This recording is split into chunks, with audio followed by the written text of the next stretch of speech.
তাহলে তোমার হচ্ছে এই বছর, বেশ এই নিয়ে ভালোই আছে। প্রভু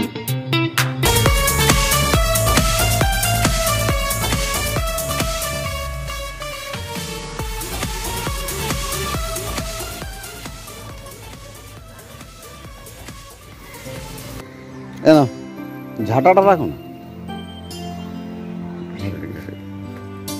বড়টা রেখে দেবা, ছোটটা দরকার পরে ভাঙবা, ঠিক আছে? এখন ছোট একটা আছে, এখন আর বড়টা ভেঙো না, বড়টা রেখে দাও, ভাঙলে আজকে ছোটটা দেখে আসো, ঘরে রেখে আসো।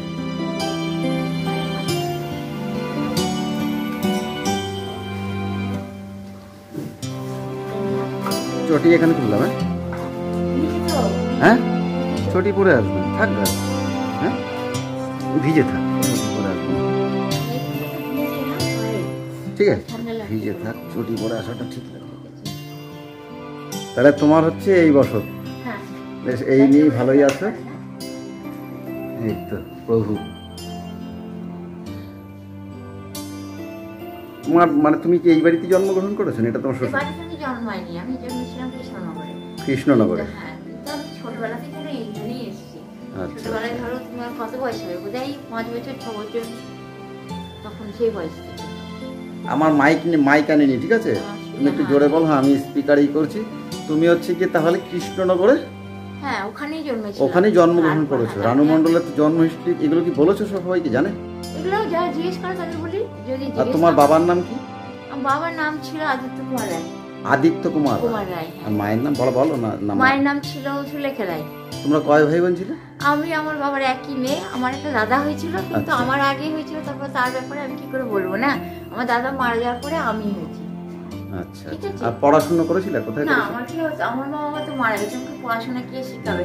তো এই শুনে শুনে ধরো আমার মেয়ে সমাজ এই বাড়িতে আর কি ঠাকুমা বানিয়েছিল না, তার মা। হ্যাঁ, এবং তার যে ছেলে, তার নাম ছিল দিলীপ বিশ্বাস। দিলীপ বিশ্বাস, তার বউর নাম ছিল শান্ত বিশ্বাস। এবারে এরা দুজন থাকতো, এরা সংসার থাকতো না, থাকতো আমি এই বাড়িতে। আমি বেশি থাকি, কারণ ভাই আছে, ভাইয়ের পড়াশোনা কলকাতায়, ভাইকে পড়াশোনা করতে হতো। ভাই স্কুলে যেতেছে না, ভাই এখানে এসে থাকা সম্ভব ছিল না। আর আমার তার একটা মা ছিল, আমার মায়ের মা, মানে কি বলে ওটাকে গ্র্যান্ড মাদার বলে না, মানে ঠাকুমা দিদিমার বয়স, তো উনি ছিল। তো ওনার সঙ্গে আমি থাকতাম, তো ওনাকে দেখাশোনা করতাম। আমি তো খুবই বাচ্চা তখন, তো যাই হোক ওনার কাছে থেকেছি। এবং তারপরে আবার যখন কলকাতা নিয়ে যেত তাদের কাছে আমি তখন থাকতাম, তখন দেখা যেত আমার সেই মাটা একলা থাকতো। আমি তাকে মুখে মা বলতাম, মানে যেহেতু আমার তো মা বাবা ছিল না, তো আমি তাকেই বলতাম সে আমার মায়ের মা, বুঝলে? তো আমি তাকে মা বলতাম, কিন্তু পাশাপাশি সে আমাকে খুব ভালোবাসতো।